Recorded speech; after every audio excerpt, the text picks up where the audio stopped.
Good morning, everybody. Welcome to the 5th ever episode of the ACE Performance Training Podcast with our very special guest, Scotty Nelson. Scotty is the founder of OTM as well as the owner of My Lucky Gi Company, Black Belt, and American Jiu-Jitsu Pioneer. Welcome and good morning. Good morning. Thanks for having me on. Thank you so much for taking the time to chat. So I just wanted to kind of get to know you a little bit.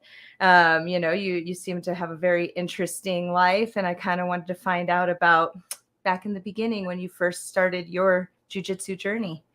If you'd Sure. mind. Well, I'm a Leo. I like long walks on the beach, and I'm kidding.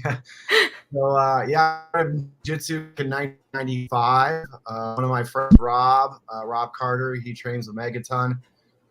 He was actually training before the UFC, but he showed up at my house one day with a videotape of a couple of the early UFCs with old Royce Gracie working his magic. I was doing some boxing at the time, and once I saw that little skinny Brazilian guy get in the cage and whoop up on everybody, I was like, I gotta try this stuff. So I started training jiu-jitsu with him. But I lived pretty far away. So I was living in Hollywood, and the school he was going to was down in Newport Beach. Oh, wow. Hour, 15 minutes drive. Some days 2 hours with that LA traffic. So I was only getting down there a couple times a week. Classes were $60 each, and they would have us drill 3 techniques and no live sparring. We had to work our way through a system of drilling 3 moves before we were allowed to spar. So later then I switched jobs and I moved up to Northern California to Mountain View. And one day I drove by Ralph Gracie's school. And after that, I immediately signed up over there with Ralph. That was December 1995, and started training over there with, at that time it was Ralph and Cesar Gracie together. Nice. So you were there pretty much all throughout your jiu-jitsu journey, or how long were you up there? Did you move around, or what was the? I trained with Ralph for quite a bit. I moved to Brazil in 2002, so I started there like in 1995. Trained there. Went to Brazil for the first time in 1999, and trained at Gracie Barra with Carlinhos and Feitosa and that group. Decided that I really liked it a lot there. And actually once 9/11 hit, Gumby, the other founder of OTM, he woke me up and said, we're under attack. And we didn't have a TV at our house.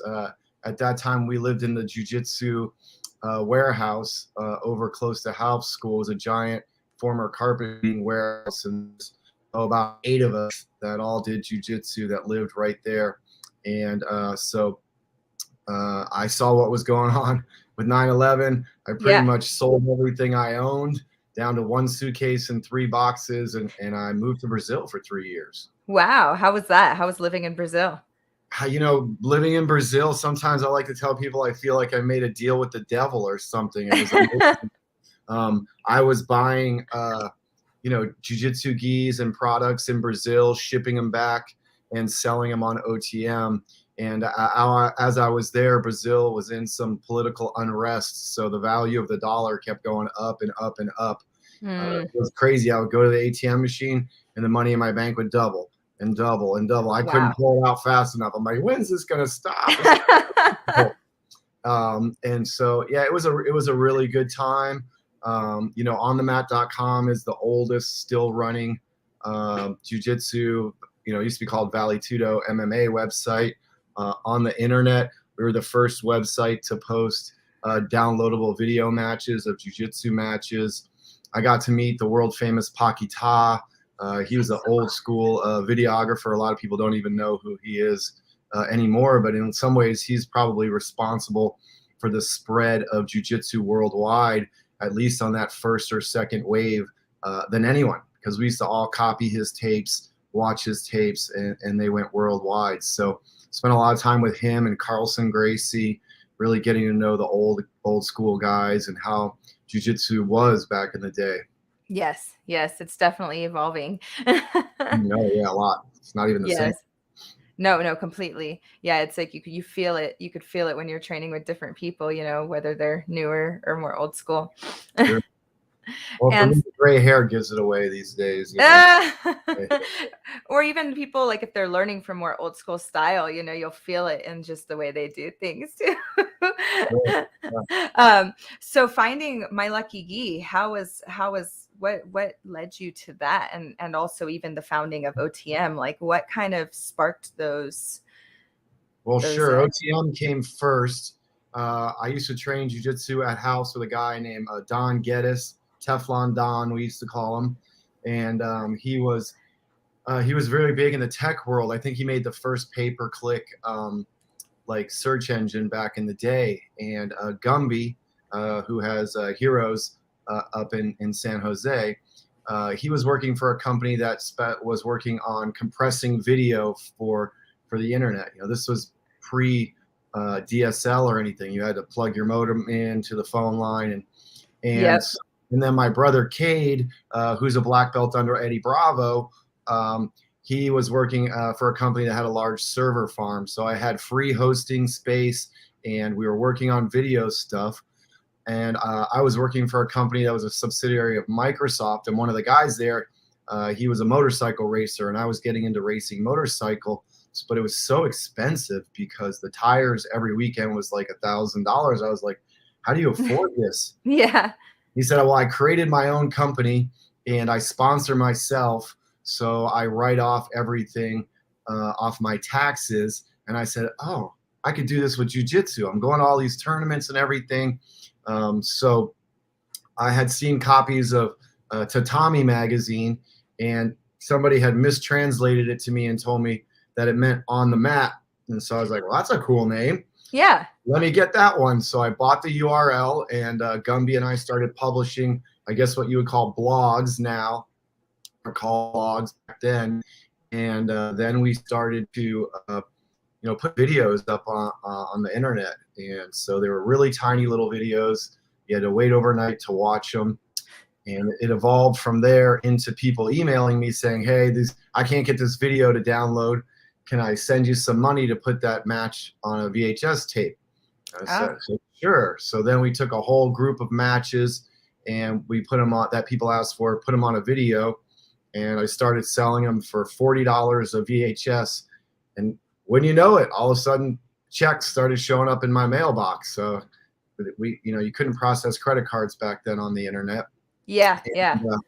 And so that just evolved more out of like the love of spreading jujitsu, creating a tax write-off out of my love for jujitsu and competing. That's awesome. Yeah, work the system a little. And then so Lucky Gi really evolved because back then the only gis you could buy in the US were like these big baggy judo gis. Yeah. Most of them were made by a company called KI. And the only time you could get a real Brazilian jiu-jitsu gi from Brazil is when somebody came from Brazil and brought gis with them. And then you kind of had to just get what was available, whether it fit or not, or, normally the upper belts got first dibs. And so I started looking at how to make gis, and I wanted to make gis. And I really I remember one time BJ Penn and I laid out all our favorite gis and all of our, all the gis that had ripped and where they had ripped. And if you've ever been to Brazil, they don't really use dryers because it's so hot there. Yeah. Yeah. And, they definitely don't bleach stuff like we do in America. And so I just kind of went down the rabbit hole. There was a company down the street from me in Mountain View that made racing sailboats and sails. And I stopped in there one day and said, hey, look at all these torn uniforms. Why are they tearing? Show me how to make them not tear. And yeah. So I got a lot of advice from them. The old style gis were really kind of like trash bags with arms in them. Everything was straight box cut. Yeah. And I got introduced to a guy who made custom suits. And I said, hey, how do I make this thing fit like a suit? And so he helped me change the patterns to be a more tapered fit. And then, BJ was always unbelievably flexible. And so he could do full splits, but the old style jujitsu pants, you couldn't, the pants would catch before you could do your split. Well, I couldn't do splits, but and so I looked at the karate pants and I said, well, why don't you just copy karate pants? They're for wide kicks. And, all that came about. Then I moved to Brazil and I went to as many factories down in Brazil as I could. KF Fighter was one of BJ and I's favorite gis. And so I started working with them on designing my gi. While all that was going on, my good friend Ed Clay had a gameness kimono. Okay. And he was manufacturing them in Brazil, and I was helping him to get them shipped back to the U.S. And we found out that they were stealing from him. They were actually making way more gis, and they were shipping them all over Europe and all this, and stealing his trademark. So no. I originally wanted to make my lucky gi with all the new ideas I had in Brazil, but I realized, if I do this here, they're gonna rip it off, day one. So I lost trust in, not to say that the manufacturers I was working with, but I saw what happened with gameness, and I got worried. So I ended up just saying, I was trying to get them made in Pakistan, and there was no video calling like we are. It was all just email back and forth, and I couldn't get a sample that was even close to what I wanted. I grew up in the Middle East, in Iran, and traveled the Middle East. So I said, hey, the heck with it. Let me just jump on an airplane and fly to Pakistan and get this done, Yeah. And what a trip that turned out to be, Well, how was that, if you don't mind? I know you shared a little bit on another, if you don't mind sharing a little bit about how that trip was for you. It was a great trip, but it was also, I had the scariest day of my life there. I even got interviewed for that Locked Up Abroad show about it. I didn't end up on the show, but there weren't too many white boy gringos showing up in a small manufacturing town in Pakistan. So I tend to stand out like a sore thumb, and I definitely did there.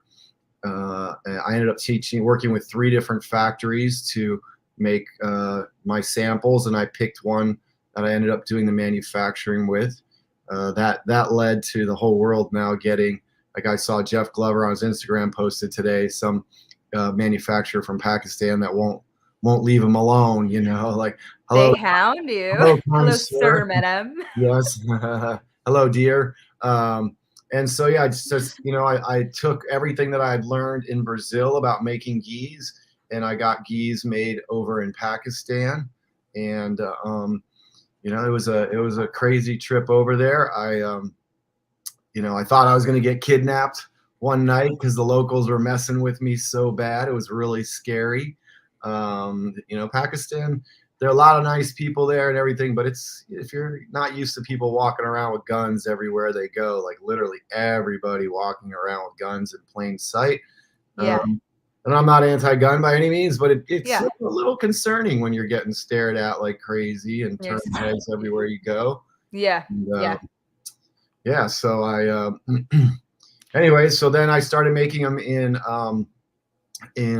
Pakistan, and then I really wanted to make a hemp gi, so I started exploring hemp and other fabrics in China and in Taiwan. I believe Howard Combat Kimonos, they came out with the first hemp gi, so they beat me to the punch. But eventually, while I was looking for hemp, I found bamboo. And bamboo is a really, really cool fabric in that it's self-wicking, and it doesn't shrink, and it's antimicrobial. Nice. I thought at the time it was like a sustainable fabric, but actually, I guess it's pretty bad for the environment to make bamboo fabric. But jiu-jitsu gis is great. I mean, the gi dries itself. It'll last. Yeah, and they last. So, I just kind of went all over the world following my passion. I wanted to make a gi that was completely different and fit different, look different.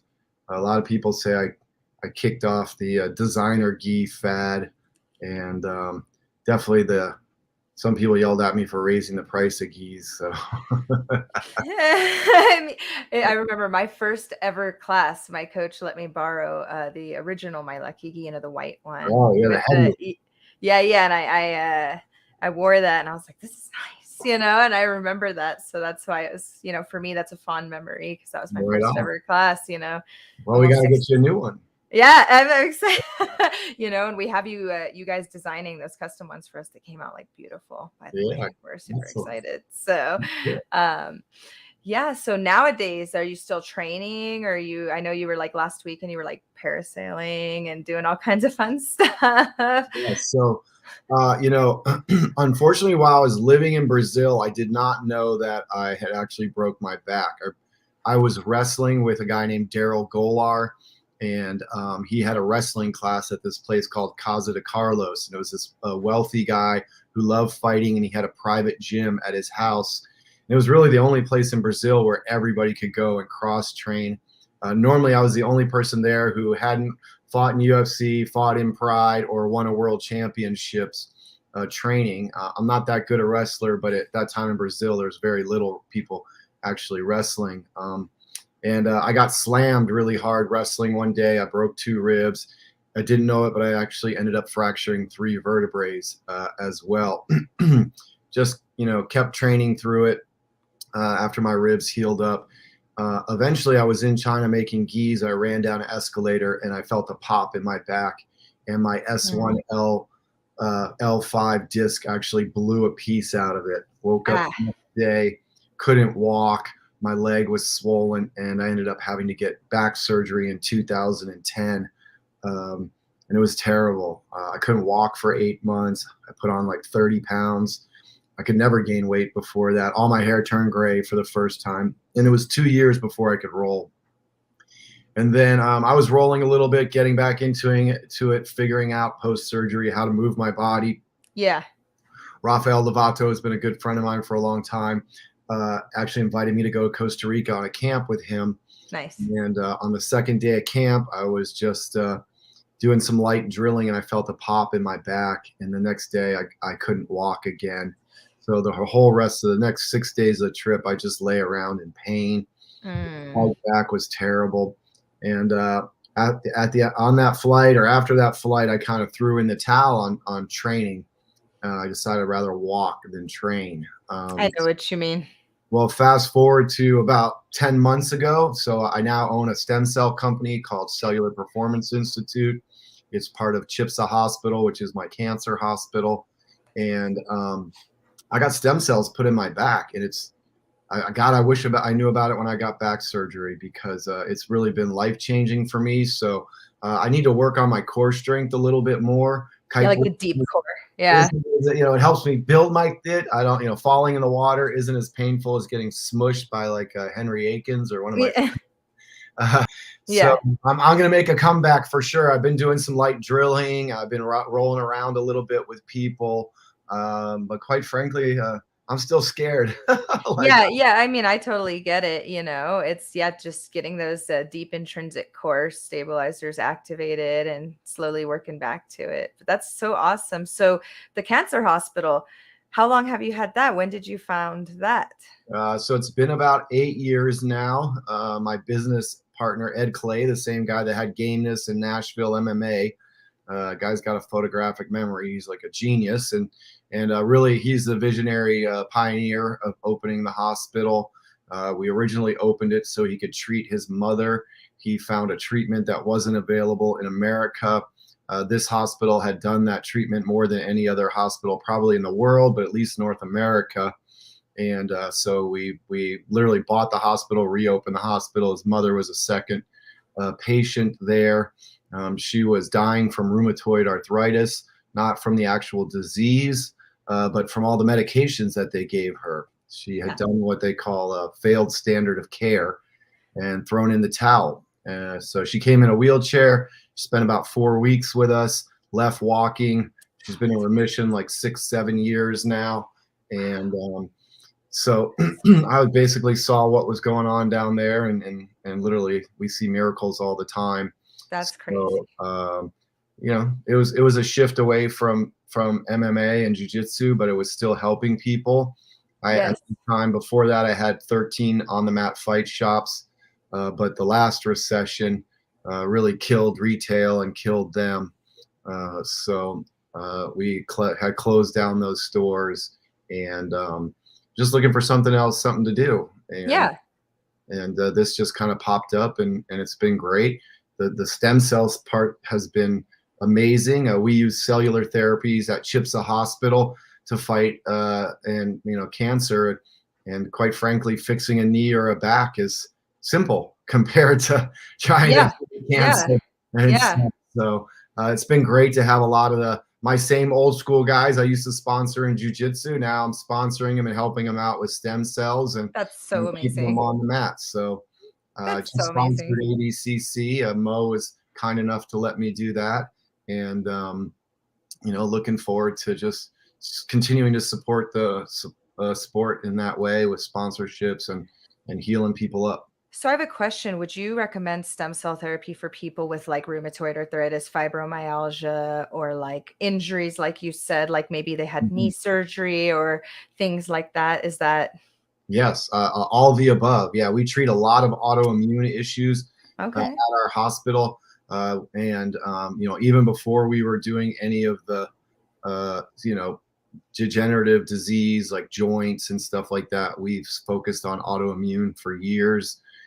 We've been very successful with it. Not every time, but we're always working to get better.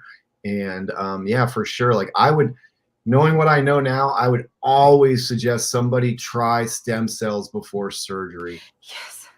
Yeah, Surgery takes so much out of your body. it does. In fact, I'm a corrective exercise specialist, and I'm always trying to prevent knee surgeries for people, like kind of, like get the stabilizer strong just to make sure they're not getting cut into, because that really does, cutting into your fascia breaks up your movement trains, and it really can affect you, and you have to rebuild all of that, and it takes time.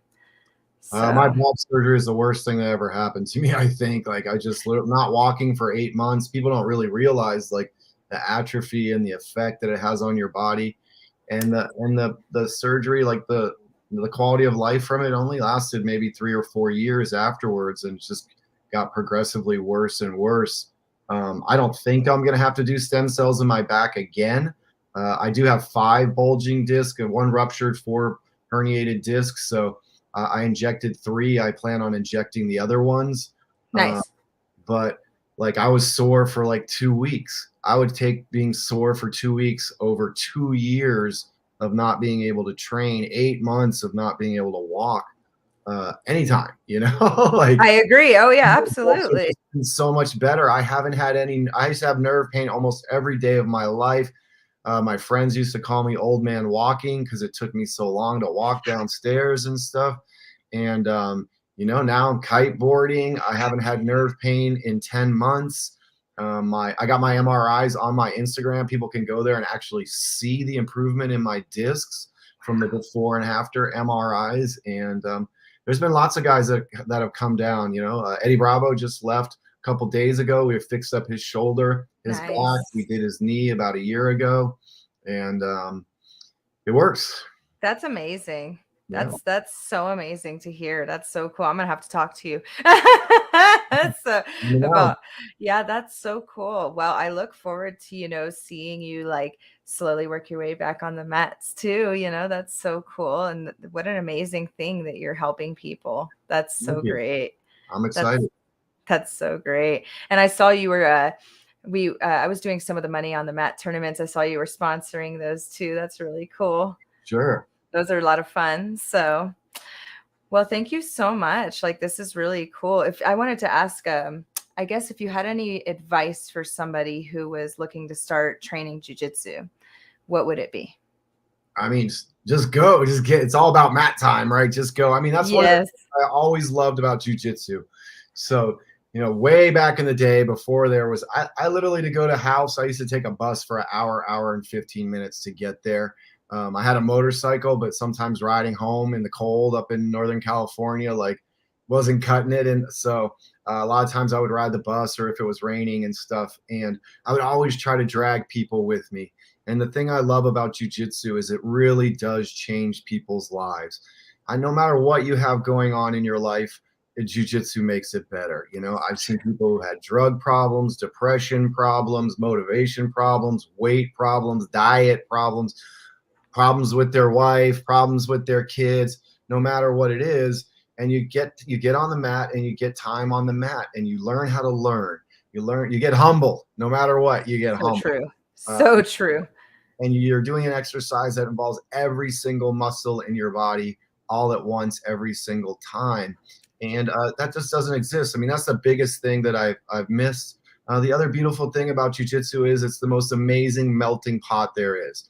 It doesn't matter what race you are, what you do for work, if you're a police officer, if you're a criminal, if you're wealthy, if you're poor, it doesn't matter. You know, when we all show up there, everybody's the same. It's all part of the same family.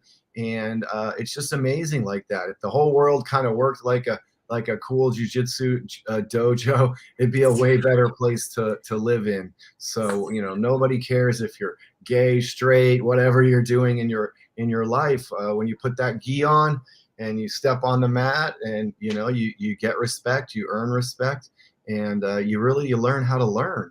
And that's something that I've always really loved, that anybody that I introduced to jiu-jitsu that stuck with it changed their life in a positive way. Absolutely. I would absolutely agree. And that's the biggest thing, sticking with it. Mm-hmm.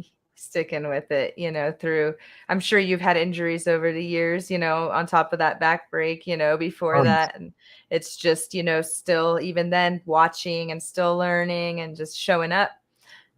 And listening to your body. You have to learn how to listen to your body, you know, whether it's cross training and going to the gym, or in class listening to your body, or getting injured and learning that you didn't listen to your body. So, and something in cancer treatment, we really, really teach our patients at the hospital. You know, our hospital is run a lot like an MMA fight camp. So we have, our hospital is an integrative hospital. So we don't do just one style of treatment modality. We look at what's the best in alternative, what's the best in conventional, what's the latest technologies out there, how can we make them all work together. And our patients, you know, they get a coach, they get a psychologist, they get a nutritionist. We have naturopaths and we have oncologists. We have ND, naturopathic doctors, and we got MD, medical doctors. Every patient gets a customized diet plan. So they're in the fight of their life. And Ed Clay, my business partner, you know, he's a very successful businessman, but also coach. At one time when he was a purple belt, he had the first jiu-jitsu school, over 1,000 students in the United States. He's coached guys all the way up to the UFC level. And so we built the hospital to treat his mom. And so, you know, if you're going to go and do an MMA fight against a karate guy like Machida or somebody, like, you better have the best karate guy teaching you and the best anti-karate guy teaching you. And how can you blend those with your style together? And so that's what we try to provide for our patients. How can we give them, they're in the fight of their life. So how can we give them the coaching and every tool and everybody around them to give them the best chance to win their fight? That is amazing. That is so amazing. And those treatments are so much better than like chemotherapy and all those other things. Well, we use a little chemotherapy. Okay. So you like combine everything. Yeah, there's some cancers that respond well to chemotherapy, but we never use the full dose that they use, you know, traditionally. So we use what's called IPT, insulin potentiated therapy. So you think about cancer. Cancer loves sugar, and it has, imagine one person has 8 or 10 arms, and you put some donuts out, and you're trying to fight them for donuts. Who's going to get the most? The one with 8 arms. So what we actually do is we use insulin to shut down the normal healthy cells' arms so they won't collect sugar. We then take some sugar and some chemotherapy together, and we put it in the body. The cancer grabs it and eats it all up. What happens then is that gets the cancer cells to start dying. Once the cancer cells start dying, they release what's called a danger signal. The danger signal tells the body's immune something bad is happening, so the immune system itself can start going and attacking the cancer. The reason why cancer manifests and grows is because the body doesn't recognize it as bad. So what we try to do is kind of like jiu-jitsu. So imagine you're in high school and your older brother is a black belt and he already whooped everyone's ass. Well, when he graduates, if you don't know jiu-jitsu, you're going to get your ass kicked because everybody who kicked your your brother kicked their ass. Now it's your turn for the payback. And so that's what we're doing, is we're teaching the body to have that jujitsu response, see the cancer, and then we rev the immune system up as much as we can and teach the immune system to clear the cancer. That creates what's called a durable remission. And that durable remission means that the body now sees the cancer stem cells, the cancer cells as bad, and will start clearing them on its own. You don't need all this chemo to keep clearing it. So the more chemo you do, the more your immune system shuts down. Yes. So that's more like, that's the more your big brother's winning the fight. Yes. But cancer gets smart, you know, just like in a fight, in the first round, if you're landing a big overhand right, you go back to the corner and your coach says, don't let that right hit you again.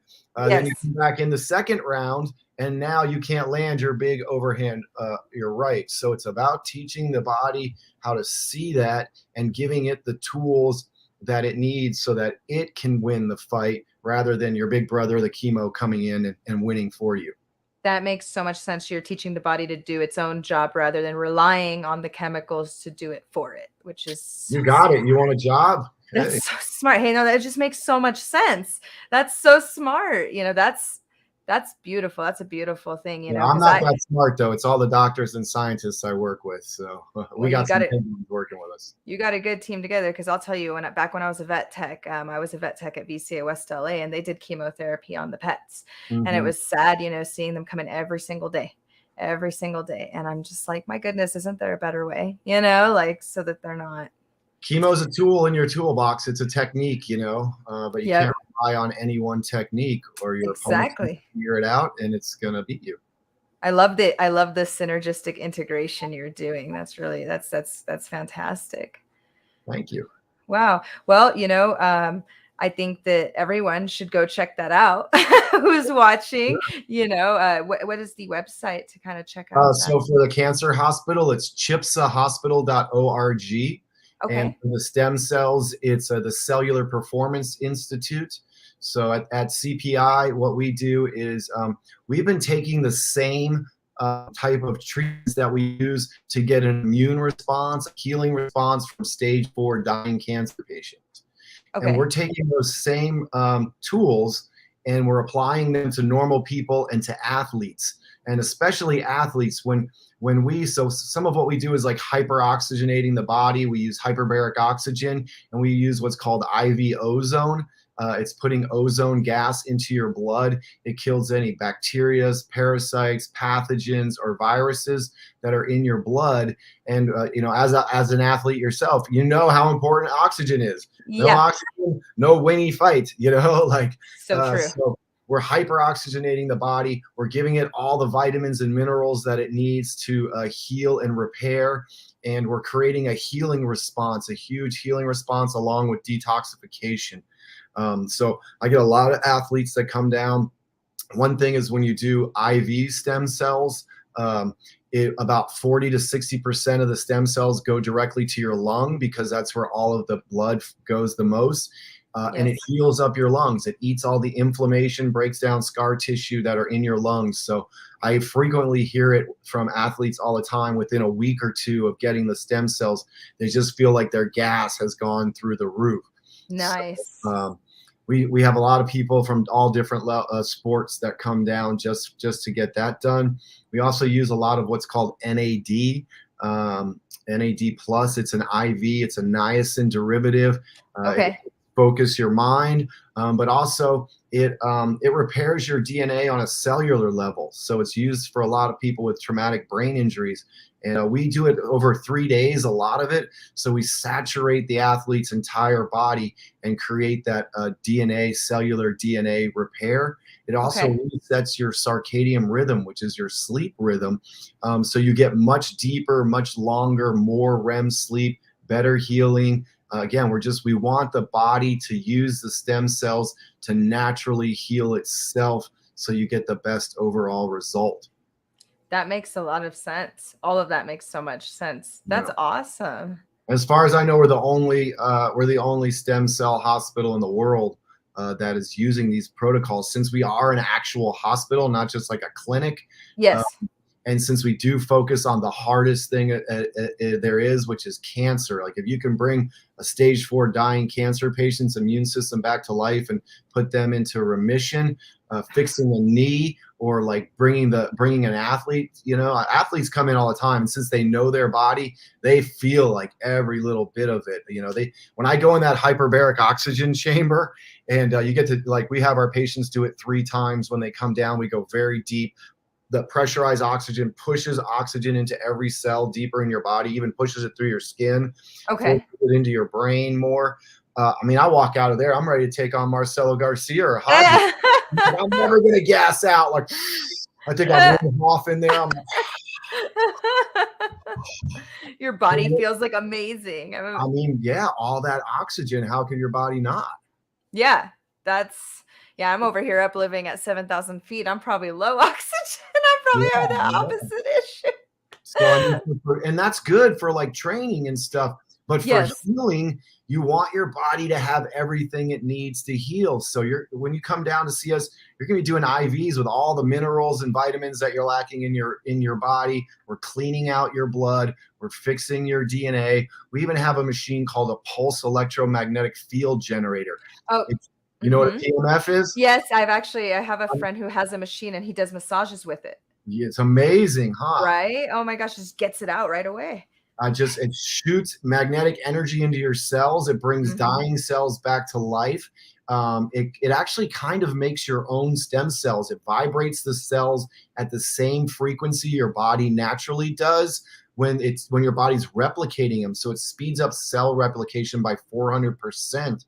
And we found, I used to use this on my back all the time, but one thing we found is like old injuries, by putting the pulse electromagnetic field machine on it before the stem cells, it's telling your body to have a healing response there. Heal, heal, heal. It's like dunk, dunk, dunk, And that way, when you do all these stem cells, your body already kind of thinks you have an injury there, but you actually haven't injured anything. It's just saying heal here, heal here, heal here. And it will just kind of direct it all right into that area. You got it. Yeah. Makes sense. That's brilliant. My friend Henry, he owns this place in Claremont, and he was the only person I had ever met that used one of those machines. And I'll tell you, anytime I go to him, it helps a ton. So that's so cool. That's so cool.